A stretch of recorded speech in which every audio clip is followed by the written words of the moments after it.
વલસાડની સાહિત્ય, કલા, નાટ્ય અને સંસ્કૃતિના સંવર્ધન માટે છેલ્લા 3 દાયકાથી સતત કાર્યરત સંવાદ સંસ્થા દ્વારા એક અનોખો કલાત્મક ઉપક્રમ હાથ ધરાયો છે.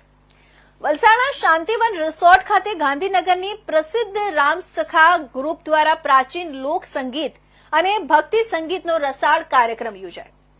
વરસાદી રાત્રે સંગીતના સ્વરો અને ભજનોની મધુર ગૂંજથી આખું વાતાવરણ ભક્તિમય બની ગયું.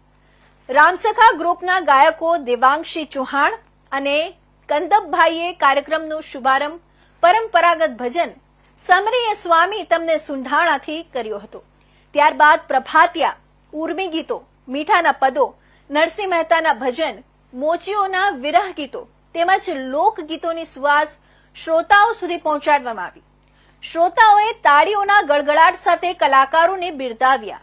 ચેતનભાઈ મોદીએ કાર્યક્રમનું આયોજન કરીને રામસખા ગ્રુપને આમંત્રિત કર્યા હતા.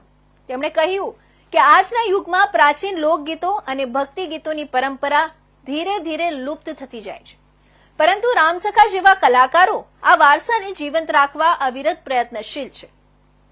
સંવાદ સંસ્થાના યુવા વારસદાર સીએ પ્રિયેશ મોદીએ કાર્યક્રમની રૂપરેખા આપી અને કલાકારોનો પરિચય કરાવ્યો.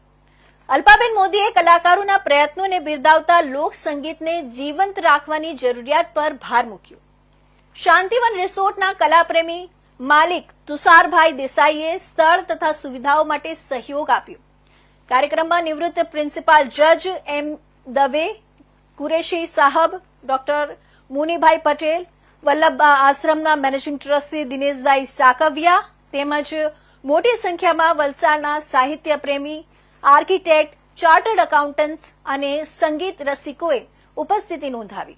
આ કાર્યક્રમ માત્ર સંગીતની મહેફિલ નહીં, પણ સંસ્કૃતિના વારસાને જાળવી રાખવાનો જીવંત સંકલ્પ હતો.